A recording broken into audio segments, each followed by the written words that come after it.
Ụtụtụ ọma nọ ụmụ ọdịnala Igbo, a sị nkachi taata bụ orie ritere anyị ihe ọma ma ripụrụ anyị ihe ọjọọ. Anyị ga-ejere obodo na-arụ obodo, onye chụwa anyị ya daa, onye fere anyị cheta nwa ya nwụrụ anwụ ọzọ ya nwụ. A sị na onye isi anyị na-awụ aja ya were nke chụọ, onye echeche ihe ọjọọ ya eme anyị ya ma onwe ya. A sị m na egbuo n'ihu na ihe ebute mma, egbuo n'azụ ebute mma, egbuo n'aka nna ebute mma, egbuo n'aka ekpe ebute mma. Na asị na anyị ga-adị ka echi maka na echi adị agwụ ọgwụ. A sị m ihe ọma dị n'elu ya dara anyị na ọdịnala ya pụrụ anyị obe ka ụwa were anya ha wee fụ.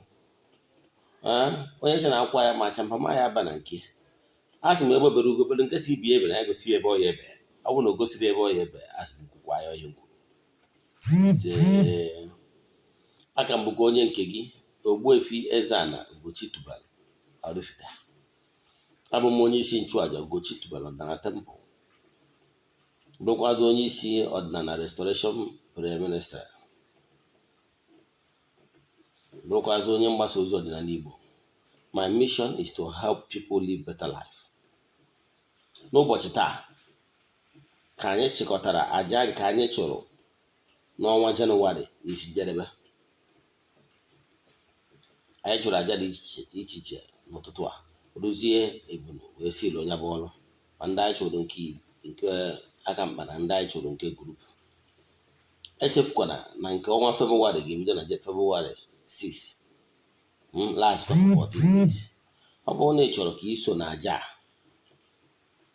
a ga-achụ, chat na WhatsApp ka m gwa gị etu ị ga-esi wee sonye. Nwee ndị a na-achụrụ nke aka mkpa 14 days, achụcha ya ewere ebusi ruo ya. Nwee ndị a ga-achụrụ nke grupu anwa contribute token a ga-eji wee gota ma iburu m ihe eji achụcha bụ aja ya na nke anyị eji Saraka. Then ọ bụrụ na ị chọrọ iso na nke ise ndị ọrụ meseji, ise ndịkwazi prayer request gị nye akarị n'ịtọ for each month. Nke abụọ ọkwa dị mkpa. Nke ịbụọ, echefukwana na EZE-ANA Ugochi tubelu na-enwe counseling n'ụbọchị ụka. Counseling is free, mana ịgba afa miri emi a na-akwụ ụgwọ.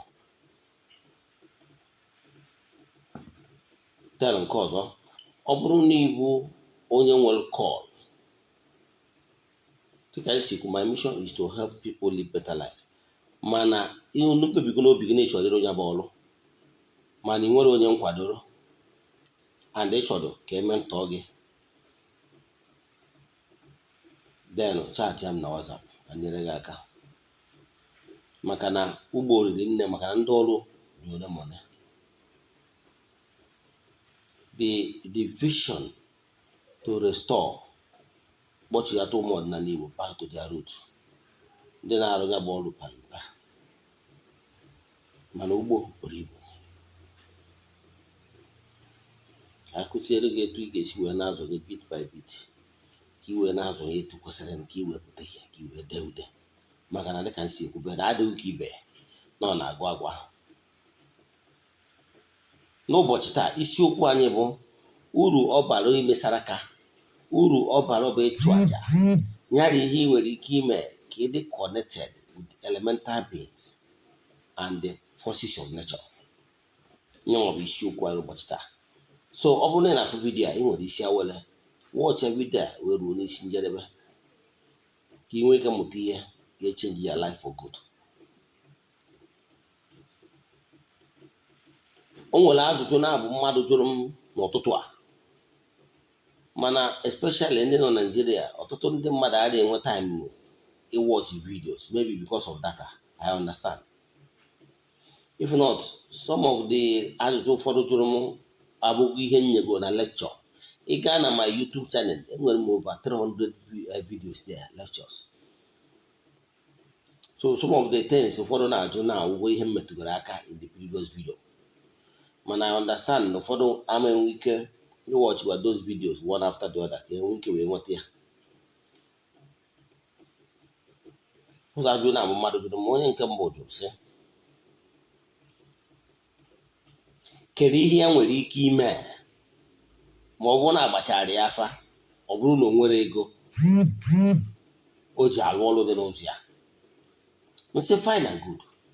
Ebe a gbagoro gị afa, mata ebe challenge gị si abịa, mata ebe esi ekpe gị ikpe na mmụọ, ya problem adịgo half solved.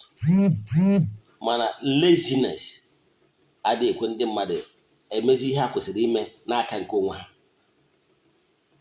Agwara m gị 50% of your spiritual work you can do it yourself. If only 50% ka dibịa onye na-agba ụkọ ga-emere gị nke o ji bụrụ onye na-agba ụkọ, mana o nwere ndị ga-emewu n'onwe gị. Ọ bụrụ na ijiri ego na-arụsị agbasigoro gị afa, ịmalụgo ebe mgbọ si agba gị, ịmalụgo na chi onye ụwa gị na irekọgnaịzịrị ya, ịmalụgo na ndị ichie chọrọ tụrụ gị anya ekele n'aka, ịmalụgo na ngwurube nna gị gwuru ebe mebiri ihe ọdịnala, ịmalụgo na ndị mmiri na-anaghị oke. It's important. Ekụzigo m ihe a mbụ. Chọọ akwa ọkụkọ Igbo, welie ezo n'anyanwụ, fesie isi. Etu ị ga-esi ebe bụ isi, ịpụta na ya dị ebe ibi. Ebe ọbụla anwụ si achalịta n'ụtụtụ, nyawa east, because we are targeting the sun. Sun will be energizer, the power, where the power flow of grace si radiate all over the creation. Then baa n'ime ụlọ be gị, 4 corners of your room will side face that east. Ihe ị ga-eji nọ n'ime bụ na ịnọdụ n'open air, ndị gị agbata obi gị na ha bi nwere ike ime aka otinye na agwọ ọgwụ. Were akwa ọkụ Igbo zuo n'anya wee sichi onye ụwa m, ya biko ya mere gị ebere, n'ikwetago n'iji ezi obi gị niile kweta na ịdị sorry na irecognize ya all over the years. Mana ị na-achọ ka irecognize ya n'ikwetago, mana na ijiri ego ị ga-eji wee gburu ya anụ sieri ite mee Saraka. Ya biko n'iji akwa ọkụkọ Igbo na-eze ya iwe ọ bụla ọ na-ewere onye abanye n'ime akwa. Ifu the same method a ngwara nkịta, imechaa ya were ọjị gọọrọ ya ọjị, ịkọchaa ọjị ahụ yọọ ya ihe ị chọrọ, kwezie ya nkwa na ọ bụrụ na chi dị mma dịrị gị na ị nwetaba ego, ihe ị na-ememe improve, ma ọ nweta onye ume ọgọ ego, ifu ego n'aka, na ihe izi ị ga-emewu ichukwu ya nọ. Ọ bụrụ na n'ime nke a, ifu ka things ga-echange for you. Ịkọcha ọfụ ifunzie na iji akwa ọkụkọ Igbo ya na ọjị ahụ ịgọrọ n'aka, ma ya aka na-akpa wepụta 50 naira, 100 naira ma 200, onye ọbụla ihe emewu. Chọba ebe ụzọ gbara ịtọ maọbụ ịnọ. Ọ bụrụ na ịfụrọ, then ọ bụrụ ebe ụzọ gbara ogologo ụzọ mmadụ si aga, tiwe anya wa eburu ụzọ tupu ego deruo ọjị ana, si chi gị na mmụọ niile ya na ya na-erikọ n'ụlọ ha ka iwepụtara ọjị a, were akwa tiwa n'ala, ijewezi ebe ị na-eje. This method use kịta ka ị ga-eyuzu wee ze ndị ichie iwe, the same method ka ị ga-eyuzu wee ze ndị mmiri iwe, ma ọ bụ mmụọ ọbụla a gwara gị na ị kwesịrị ịchụkwa, ma ọ bụ na mmụọ dị na ngwurube nna gị na-ewe iwe na ada emedozi ya etu o kwesịrị na-awapụrụ ya ọchị. Imecha nka, that method m gwara gị ga-esi mechi gị ka ị ga-eji mekwa ndị ọbụla n'ime ha. Mana ihe dịzi iche bụ, ọ bụrụ ndị ichie ka ị na-ayọ, ịmanụ aha ndị ichie ka ị ga-akpọ. Ọ bụrụ na ọchị gị esi chi onye ụwa m, chi onye ụwa m bụ ofu gaghị na nje. Stop separating them. Chi dị iche, chi onye ụwa m dị iche. Ị ghọtara ya? Imesịa nka, sikwa etu a medo mmụọ ndị ọzọ. Ịchọta ọjị, ọ bụrụ na ị nwere ọjị ebe ị nọ, chọọ hot. Ọ bụrụ na ị nwetara white hot, any hot ọ bụrụ na ị nwetara, ịpụta n'ụtụ, ifiche ihu na isi, kwubie okwu, yọọ ndị enu na ndị ana, ezumezu mmụọ niile so gị, mmụọ niile na-atụghị anya ekele n'aka ha, biko atụkwa nkwụ, ha biko na-eke osidere gị, na-eke osidere gị n'ebe ị na-eje na ihe ị na-atụ anya ije nweta. Ijecha ịbatakwa ikene ha, gwa ha na ịbatago. Ọ bụrụ na ị nwetara ihe ị chọrọ, isikwa ha na ị nwetara ihe ị chọrọ. Ọ bụrụ na ị nwetara, isi a na ị nwetara chọkwa na ihe ị chọrọ, biko ka echi ka mma. Na-atụpụrụ ha ọjị, na-akụpụrụ ha ọjị steady, maka na ihe ntị na-ata, ọ bụrụ na ọ gwụrụ ntị ya ezu ike. Imesịa nka, then ịdịgo qualify, ịdị agọziri ha ọjị, na-akpọ ha afa. Jee bido ịkọ ọfọ for 21 days. It has attract so many miracles to other people, and it will happen to you. weta akwụkwọ ibe akwụkwọ etu a ibe akwụkwọ a ụtụtụ ofu ibe akwụkwọ. One sheet is enough. Ide date ụbọchị ị na-ebido ego ọfọ, dee ụbọchị 21 days ga-eme elapse ga-akwụsị. Ide prayer request gị 1, 2, 3 nye akara n'ụzọ ihe ịtọ, maka na ikpokọsịrị ụzọ ihe ịtọ otu ihe nnukwu n'aka ọ dịchara ọ bụrụ the best 1 item or 2 or 3 maximum. Two akwụkwọ a dị n'ime akwụkwọ a dị nọ weta ego 50 naira, 100 naira, 200 or its equivalent depending on where you are hearing my voice from or country you are. Were ego a tinye n'ime akwụkwọ fold ahụ, that is pịazie akwụkwọ a na ego. Ịfecha ya, ọ bụrụ na ị nwere altar, dịkwa watch abi na ebe m kwuru ka esi erect around an altar. Hụ na ị nwere altar, were ego a tinye na wallet gị. Ị na-eji ọ na-apụ ịpụta ị na-agọzi inwe time iji aga ọfọ. Ọ bụrụ na 7 am tinye ala fom na alarm every 7 am ibinye every time ọ bụla ya dị suitable for you tinye. Oruwa n'oge isi ịbịakwa ọghara mgbe kụọ iwere ose ọjụjụ chacha ahụ gị n'ovu anya n'isi 4 times representing na afịa na ụbọchị na-anọ tụpịa n'akụkụ wọl. Bịazie osichi m na-abịakwa m n'ụbọchị taa. Ịmara etu ahụ o si gọrọ gị ka ọrịa chi gị. Ịmara arịrị ahụ ị ya atụrụ eze ana tụọ ọrịa chi gị. Mmadụ a na-ahapụ isi na-agwọrọ ike ajụ, ịghọtara ya. Emechaa nke anwa echi bịakwa same time, nwanne echi bịakwa same time, nwanne echi. The important of time bụ na ị na-eme consistently, believe in me. O gosiri mmụọ need very serious for go wee kpọọ ihe ị na-eme ihe wee create a special time for it. O nwere oge ọ ga-eru ifu na mmụọ ga-eji aka ya ruo n'oge a dị asambọ ka abịa n'ụlọ ya pleading. O nwere oge ị ga-eru, ọ bụrụ n'oge abalị nọkọta ifu na ha abịa kpọte gị, ọ dịgasị na-akpọtere n'oge eruola. And what is important is whenever you are starting building spiritual consciousness, grow to the point na mmụọ na-eji akpọtụzi gị, ịmara na you are making progress. Ihe ọ pụtara bụ na whenever you are be able to attract the presence of the entities of powers and the elemental beings, believe in me, miracle is on the way. Because whatever we are doing on earth is what we can do to attract them near us. But because once they are very close to us, there must be miracle. Elofkwana akọnkọ na mgbe Abraham hụrụ ndị na-aga na mmụọ ha bụ ndị mmụọ ozi. O wee sị bịa nọkọnụ bịa zuru ike na be m.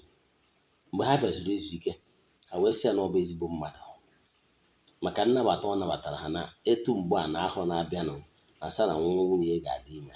Ịghọta the story. So ihe m na-achịkọwala gị bụ na ihe ọ bụla ị ga-eme attracting the nature forces of nature, the elemental beings around you is a good one. Here go with a blessing. So ihe a ka ị ga-eme. Nke ịtọ ị nwere ike ime bụ etu a anyị na-akwado maka ritual of February. You don't have money, but at least you have token. You can try to join in such 14 days ritual. Ka onye ọzọ kwubiere gị okwu dịka m na-ekwubi okwu n'isi ndị niile na-ajoin ya. Anyị na-achụ aja 14 days. Ị nwere ike join kwa ụdị ihe dị n'ọfụ. At the end of that 14 days ritual, anyị gbuo ebu chụọ aja dị iche iche maka ọdịmma dị isi ndị niile tụkọtara ego maka nya bụ aja. Ịghọtara ya?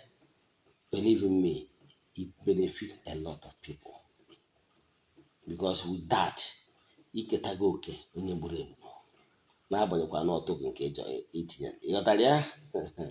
So ihe a bụ ihe ị nwere ike ime. Achọrọ m ka mmadụ ọzọ bịa na-agwa m na-reverse kwa back na nkụzi a nkụzigoro ihe ị nwere ike ime na ọ bụrụ na ị nwere ego.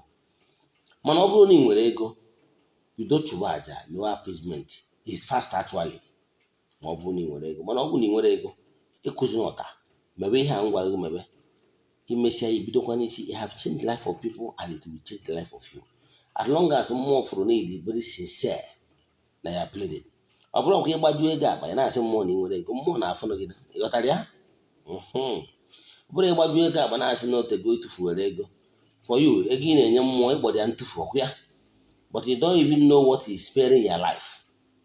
I can tell you na job na achụ truly ọ bụghara na onye nyere ego chụrụ dabaja is not in vain.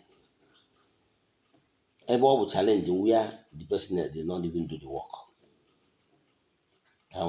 Nke bụa, o nwere onye na-asị m n'ụtụtụ a ihe njọ ka nkili aja before mgbe na today's lecture bụ onye nwatakịrị enwere nne na-eji ndụmọdụ a na-enye nwatakịrị nwere nne wee mụrụ ihe. Agwara m ụnụ na ihe ndị a na-azachabugo m ya mbụ mana o nwekwa ndị zụkwara ime n'ụtụ mana ọ ka m bụrụ ụzọ zaa ya taa maka na amụkwa na o nwere ndị nọkwasa nwu ya na-echekwa ka ha jụọ m ajụjụ a. Biko nwee time watch my videos. You must learn 1 or 2 things in each video, each lecture. So onye a were ajụ m ọ bụrụ na ijere ọrụ mmiri ọ bụrụ na ọkụkọ ka eji wee jee ọrụ mmiri nwanne ile ọma ka ekpele gị ịghọtara ya? Yes. Ọ bụrụ na abịara na jere gị mmiri were ofu ewu ruo ebe a gbuo ewu na mmiri onye a gbuchara ewu a na mmiri ruchie n'ụlọ onye go ndị mmiri ewu ọ bụrụzie ewu ete na akpa na doje gbuoro onwe nwanne ọ bụrụ ọrụ mmiri ka arụ ọrụ gị ịghọtara ya? Mfe atụtụ eji ebutere nsogbu sef ọbara ahụ egbeghị na mmiri ewu ọtọ na ọka emere maka dị ihe o mere ụbụ ogbu ya ọbara na mmiri n'uchie na onye go ndị mmiri ndị na-aracha ọbara ọ bụrụzie anụ je ebe eje tarịa ị na-aghọrọ ihu. Akọwagoro m na every act a na-eme n'ịrụ ọrụ mmiri nwere significant meaning. Enwere physical and spiritual meaning to it.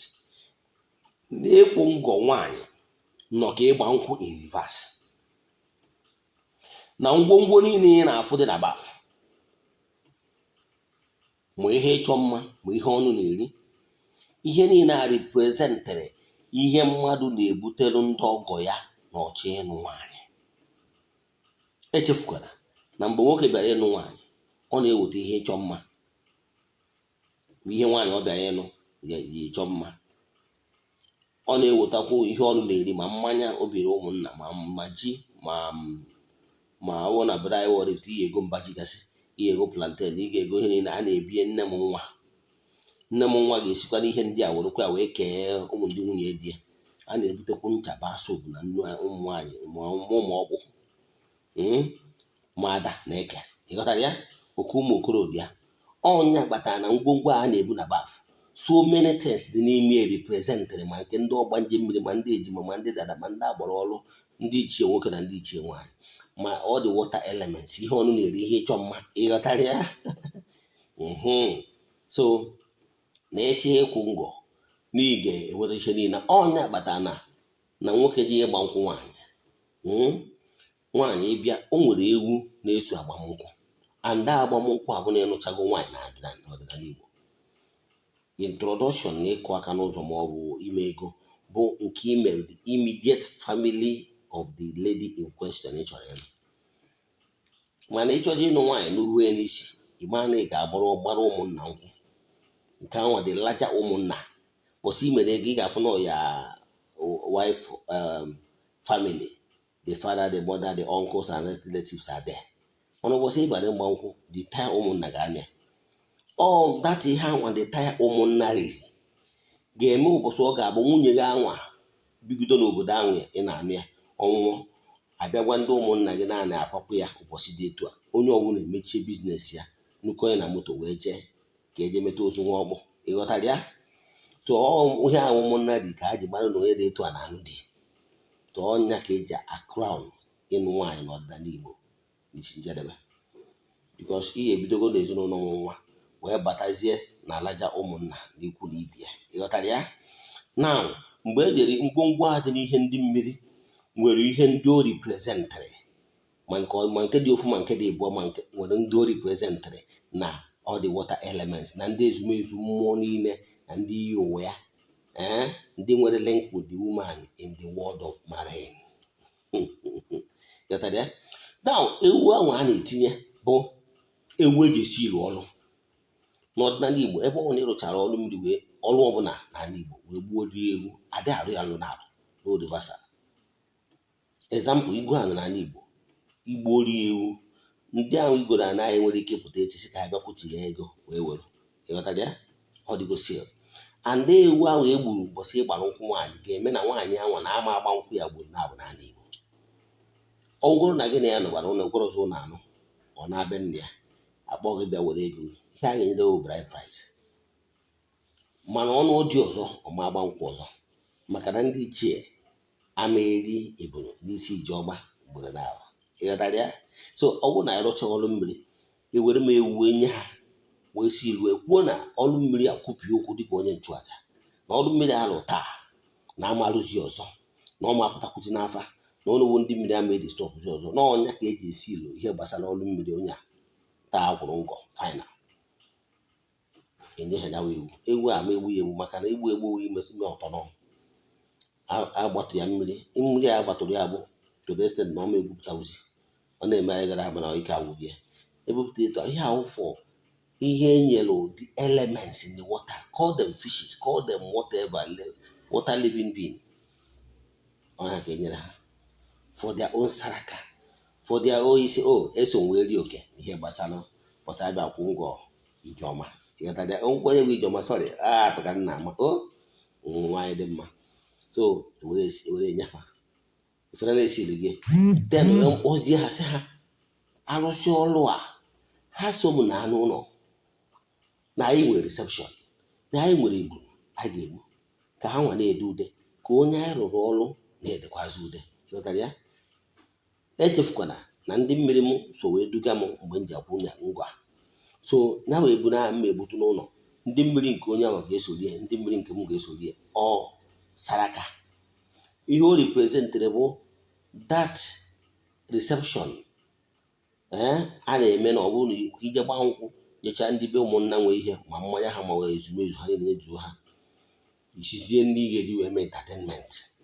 So ewu a na-egburu ụlọ ground true for entertainment onye pụtara na ifu ebe EZE-ANA Ugochi tubelu n'ọrụ mmiri lụcha ọrụ mmiri a na-ebute mmanya ọgwụgwọ na-esi pesu ma ọ na-eweta agidi ma ọ na-esi rice ihe ọbụla esi ebute anụ anwa abataziri ụlọ o nweziri ebe m na-eji egburu ndị mmiri ebunu ọ bụrụ ebe ndọrọ ha nwere ebe ndọrọ ha n'iche n'ilo aje ngwaje ha na m ejegokwa ọrụ mmiri wee bata na-ebu iji wee sị thank you for iduga m wee kpọgbu ndị mmiri nke onye arụrụ ọda ndị mmiri nke m si abịa rie ebu na-eburu ezumezu mmụọ niile m na-asụ ndị mmiri m representere ndị so ụmụnna so nwoke wee bịa lụta nwaanyị so ụbọchị ha na-eje ọrụ mmiri fọ njewe ọrụ mmiri eje na tempụl nyekwa ndị mmiri m na ndị ejekwa ijelu ọrụ mmiri ụbọchị and akarị aka ụbọchị agwa ha niile akwado wee jekwuo ụgwọ a na-akwa something ịghọtara ya so onye ahụ ihe ya agba so data ebu na mbatazie n'ụlọ mgbuzie nke ahụ ka nke ndị na-abịazi na Ugochi tubelu ọbịa na tempụl bịa na-eri ife na-aṅụ mmanya na ndị basis ga-eso weri onye a ha na-eri mgbe a nọchitere anya reception ịghọtara ya ka waga so azụghị m ụlọ anyị na-agba ka mpaghịzi elekshọn ka anyị bịa n'ụbọchị taa isiokwu m bụ uru ọ bara wee mesara ka nkọwara want to know aja maọbụ ịchụ aja na-emepe ọnụ ụzọ aja karịrị ọgwụ ọnya ka forces of nature ị ga na-anụ one adage says givers never lack. It's a law of nature that whatever you give come back to you in multiple fold. So learn how to give. Don't be stingy. Aka gị ịgbasapụrụ aka gị kama give to the right person, give to the right cause. Mgbe ị pụtara oje chọọ ndị gị na ha na-aṅụkọ igbo maọbụ ndị nwere uru ha bara ga-ewe ha biya so another round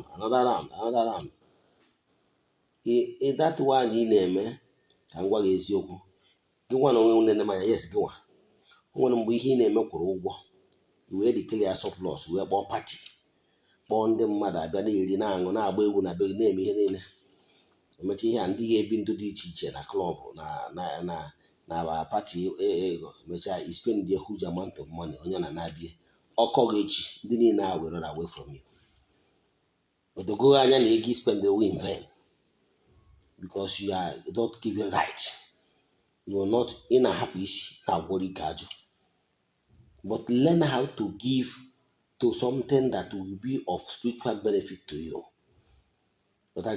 So ihe ga-emewu Saraka na-emewu to make those ndị ka mma smile. Ọ bụrụ mgbe iji egoro iPhone 10 bụ enyi nwaanyị ime Saraka. Yes, gị nwa ka m na-agwa, biznes gị kwụrụ ụgwọ, ọrụ ị na-arụ kwụọ ụgwọ, iji ego Lexus 350 bụ enyi nwaanyị ime Saraka. Ichere Saraka ka ime nwanne, ego ahụ ego iwesịrị ewesị, ịghọtara ya. Mana izukwa ahụ arụmagbachiri ụmụ nwaanyị, izukwa igo ihe 350 onye 350 nwere, mana don't count it as Saraka, ịghọtara ya. Gị wee gbaalaba nkụ, ịghọtara ya. Ma ọ na-ijelu chọọ big hotel through party die millions of naira to you ifiru n'ime Saraka, nwanne life ka ibiri. Those things mere abụọ adọ necessary. Mana ịmụrụ na ofu eburu ise ndere onye na-arụrụ ọrụ, onye na-ayọtara gị ayịyọ, ya gbuoro ụmụ mmụọ onye na-eso ije na ọ na-eri ka onye ebunu onye ka e gburu ya site ebe a. Ebunu na gịnị ka ndidi ihe nwa ana m ata n'anụ everyday, mmadụ tawo n'ofu ụzọ ọgụ onye ka e gburu. Mgbe ahụ iwere rie emeche, mana e nwere ọtụtụ ndị ka bịanụ bịa rie soro rụọ, ndị dat need dat anụ iri nri, ndị ogbenye, ndị ụwa na-atụ n'ọnụ. Ụfọdụ na ha bịachakwa ụzọ na nke Eze-Ana ewukwu m ego nyekwu ha, ịghọtara ya. Dan Saraka ahụ ewu ahụ iwetara egburu mmụọ Eze-Ana ji arụ ọrụ anụ were mee Saraka. Nke a bara you know why ejekwana inwe ike isi n'obere ego ọ dịụkọ mgbe ị mere nnukwute aja, because na ego ahụ iwetara eji egbu eburu o nwere ndị ụwa na-atụrụ ọnụ bịakwa abịa soro rie soro lụọ, and ha richasị Ogbuefi ya gazie, ịghọtara ya. Mana ndị padi ihe ahụ iji egoro 350 so dadimo wee na bikos na gị na ya na-enyi nwaanyị ijigo ihe ọnụ ihe naanị iyi. Mana iwere ihe wee nye ndị ga-abụ at least ha richaa anụ ahụ asị ya gazie, ma ndị ga-abụ imechara ha ọga asị o ya gazie. Imani na add up to the blessing that will flow back to you. N'otu nke iji elu welu jee bidoro enyi nwaanyị butiki na-agụnye n'ime Saraka, bụrụ ya ka m na-ekwu. Anyị bata mgbe ụfọdụ enwere ike ọ bụrụ na ị mụtara dada ruo mgbe anyị agbụghị isi asị gota biskit gote ihe ọnụ na-ere ụmụ kịrịkịrị ihe ọ na-akwụkwara ego ole ka a na-ele ebu, ego ole ka a na-ele ụmụ ihe ndị a. Wee sị asị gota ihe na gị mee Saraka, ịgote ihe ọnụ na-eri nye ọchụ ụmụazị biskit chingom and rest of them, imechaa ya gị bute mmanya isi fros kwuo rice nwekwa ọkụkọ ma ọ ebunu gbuo ka ndị mmụọ maazị rie nwee aṅụrị. Yes, those people bụ ndị amakwụ ụgwọ. They cannot pay you. You are bigger than them. You are higher than them. So those ụmụazị abịa ri bịa ṅụọ ọgwụ ndị ogbenye ị karịrị ha. So that aṅụrị ahụ i mere ka ọ kpaa afa bụ ihe ga-eme ka ha sị o ya gazie, and onye ka mmụọ ga-eji wee kwụwa ụgwọ. Na ọ bụrụ nke i mere enyi nwaanyị nwere ike imechara enyi nwaanyị gị na-edina onye gị ụdị staịlụ ọbụla fọnyanwa obere igbo na-ewere gị honeypot ya wee kwụọ ụgwọ amara imeri, ịghọtara ya. So nke a bụrụ so ichi imeri ya ego ya 350 onye asọmgị ego nyere, mana ahụtana ya n'Saraka ka ime oke ọjọọsị igwere enyi nwa, mana igụnyere n'Saraka na o nwere ego mgbe ego pụtara n'aka imesi anụ ndị goro ndị mmadụ moto, goro ndị mmadụ nka, goro enyi nwaanyị nka, goro that one does not ọbụrụ Saraka. Ọ ka ịghọta ihe dị iche. Saraka must be onye ịka mma, onye ịka mma. Do you know the ihe anwa imere example na ịbịa na be m ọtụtụ ndị mmadụ eweta hot dị iche iche, ije n'obi hot dịgasị ya mmanya ndị mmadụ wetara adị not even test maka adị m aṅụ chi na-eme anwụ nwere ụcha ọ na-emetụ ya niile ka mmụọ mmanụ n'ọyọ ọ bụrụ ihe ọjọọ ka nyere n'obi aṅụchapụ ewejekwa nda nwa. Then ụmụ ndị dị iche na-eweta mmanya garasịrị ọnụ ọbịa na my dining na ebe a na-adọba nkwụ na bar nkwụ ụdị ya. Etu a ka ndị mmadụ si abatakwa, ndị rizavkwara ka enye ha nkwụ. Ụfọdụ nwekwara ike ịwụ ndị aka ji ụfọdụ iche iche ha pay m visit wekwa m nkwụ ebe a wee nye ha. So sometimes what they give Eze-Ana is not even for me. kama na nne anya fụ ndị onye ọya abara uru, at least onye ya ekwu okwu ọma ewerụkwa ya keep out. Etu akwa dịkwa mmadụ nwere ike ibutere moto echi mfụ onye nka mma onye niile tu dị nwoke m enye ghọtara, but gịnwa na-enye na-enye n'onye ka mma. So ihe m na-ekwu maka Saraka ga-abụ n'imere ndị ka mma aka, ọ bụrụ ihe imere ya patina. So ịma ka esi eme Saraka abụrụ ọsọ mmadụ. Ihe Saraka mmụọ a ji wee ma mma bụ na Saraka ọbụla example amagoro m atụ wee sị na iwetara ego egbuo ebu Ugochi toward na temple, imere Saraka ma mmụọ ma mmadụ. Mee Saraka imere owu, the elemental beings are involved, the human spirits are involved. You know why? Ebuna ahụ igburu nwere some part of that anụ ahụ igburu, from the blood to the liver to the heart, ma isi ebunu. O nwere some part from that ebuna nwa that will go back to mmụọ.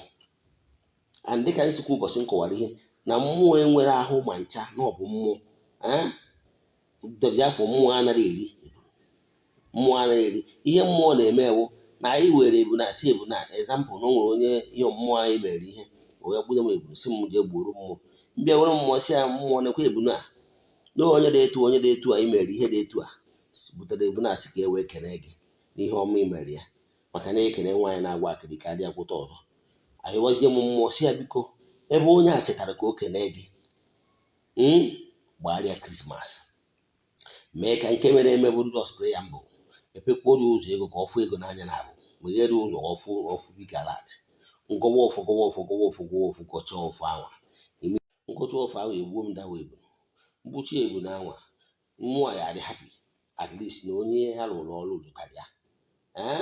Mana nke bụ eziokwu na ọ bụrụ mmụọ a na-abịa eri ya, mana mmụọ dị happy na-abịa chụga m aja. Ihe mmụọ ga-eme bụ mgbe ahụ m chụchara aja anwa, enwere other elements, the animistics, call them animals. Let me use language you understand. They will come, the ants, the lizard, the birds of the air, and the other lesser animals, the elements. When the elements na-arụ ọrụ n'ala maka na ana bụ isi mmụọ, they will come and feast on the blood sprinkle around ebe mmụọ nọ. Ịghọtago?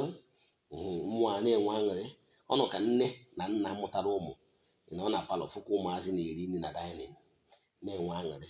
You will be happy. Eziokwu asị, yes, gị nwa na onwe mụtagoro ụmụ, ịnwa ihe na-ekwu mgbe a pụtara Krismas isie na ụmụ na-eri nri na-asị dadị mami nri atatụkwa, ha na-enwe aṅụrị. Aṅụrị a ha na-enwe bụ ihe dị important. Aṅụrị a ha na-enwe na-enye gị obi aṅụrị, ọkwa eziokwu, mana ọ bụrụ gị nwa na-eri mana ịdị happy. So mgbe anwa maka na akwụkwọ ndị ụkwa bịa sị chi nke igwe sị na ụmụ nnụnụ nke igwe na-azụ dị na mmiri na ha enwere ubi ma ọ ọba, mana Chukwu nke igwe na-azụ ha nri. Chukwu nke igwe si na onyinye amara mmadụ nyela wee zụọ ha nri n'aja mmadụ chụrụ. Mgbe a bịa gbuo ebuna, ụmụ anụmanụ niile ahụ bịa fistie na dozi ga na-asị Chukwu okike ime ihe n'onye ike na-esi n'aka ya dịkwara gị na-ezuga anyị nri. Den nyecha anụmanụ ka a ga-enye ewerukwa obi ebuna wa nye ha, werekwa ma livia nye ha, and so on and so forth. Ụmụ anụmanụ enwe oriri ha na-eri, dotakwa na ha asị na onye nwere akwụnye nchi na nkwachi ara n'elu. Ịghọtara ya?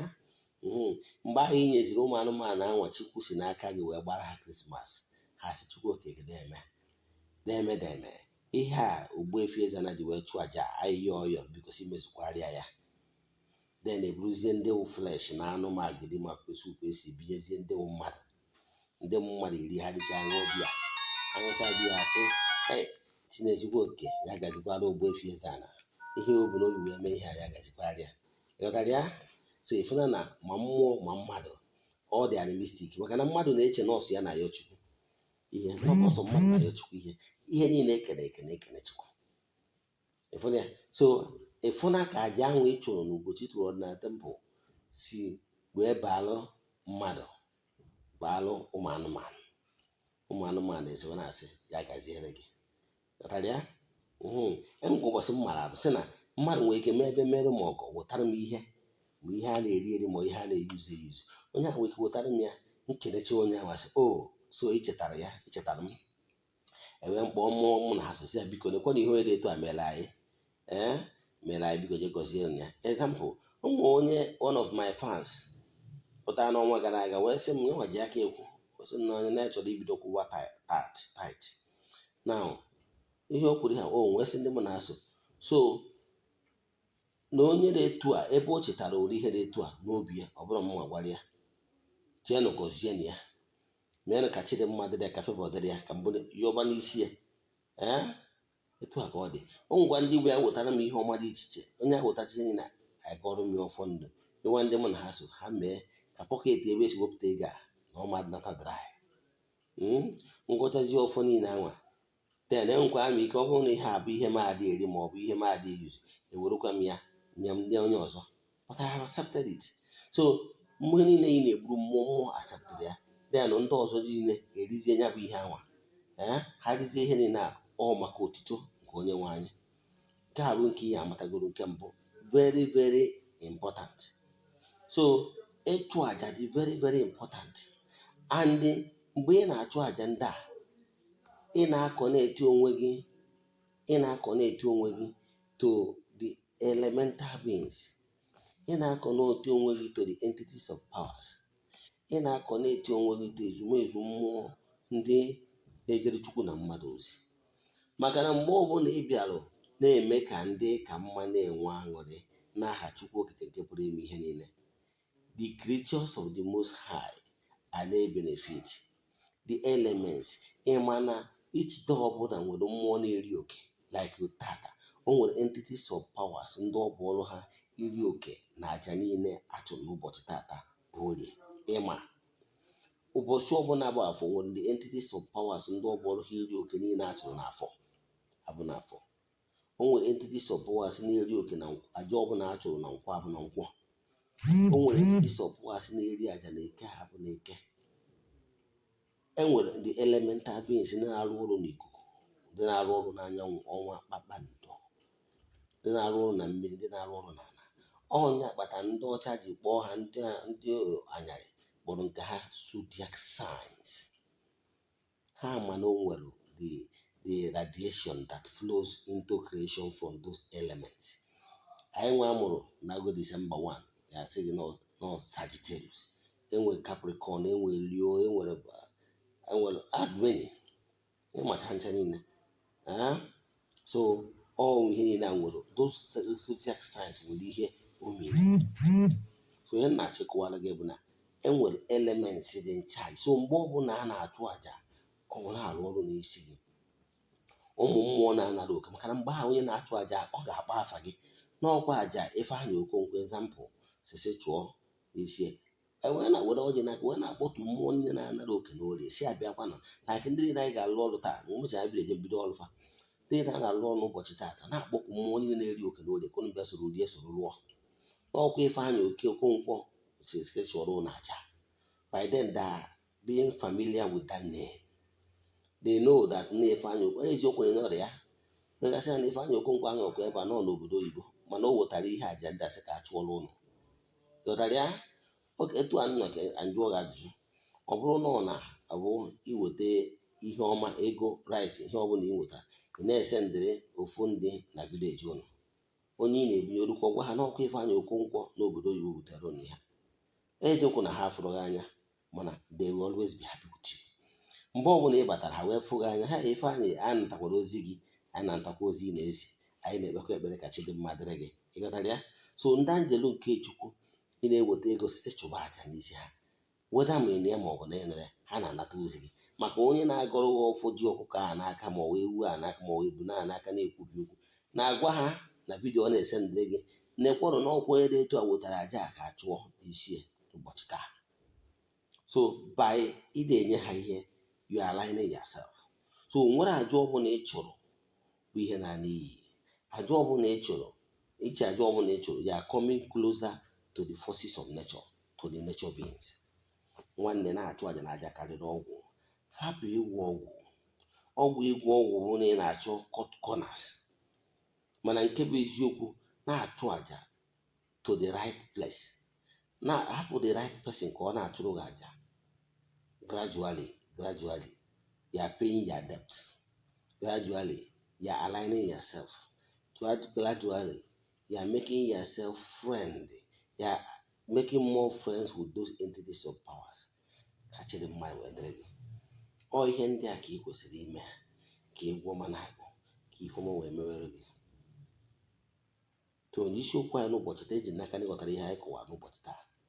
Ọ bụ ihe ị kwesịrị ime, important of imesara aka, ịchụ àjà na etu ị ga-esi wee align n'onwe gị with the forces of nature and nature beings. Onye ka m kọwara gị, the only way you can align yourself and start benefiting from these forces of nature and become their friends is by sacrifice. Na-achụ àjà. Eze-Ana Ogbuefi EZE-ANA Ugochi tubelu adị m agwọ ọgwụ, mana ihe m na-achụ bụ àjà, maka na àjà karịrị ọgwụ. Anyị na-achụ àjà ọ na-ele, anyị na-achụ àjà ọ na-ele. Nke dị mkpa bụ anyị gbasara gị afa mmiri, onwe ụmụ mmụọ a ga-achụrụ àjà, a ga-awara ọjị n'afa gị. Distance is never a barrier. Adị m ekwe na-ekwusi ike. Mgbe ị nọ nso maọbụ ị nọrọ nso, ife ọma ga-emere gị. Etu anwa mma na mmadụ nwere ike ije cast spell on you whether you are here or not. Etu a ka mmadụ nwere ike isikwa wee lụrụ gị ọrụ mmụọ, kwubie okwu n'isi gị. Onye nwere the staff of authority, onye nwere the power, kwubie okwu ngọzi n'isi gị, o bịara mmezu. Ọ bụrụ na o nwere ajụjụ ị nwere na ihe anyị kụzi taa, maọbụ ihe anyị kụzi gboo, maọbụ ihe ọbụla na-agbagwoju gị anya n'ọdịnala Igbo, sendịara m meseji aga m enyere gị aka. WhatsApp m 08057883672. Ogbuefi EZE-ANA Ugochi tubelu bụ aha m. Echefukwana ịwọcha vidiyo anyị, tụsara ya ndị ọzọ, like ya, share ya. By June this year, somebody must receive something very huge from me. Ya gazienụ n'ọfọ.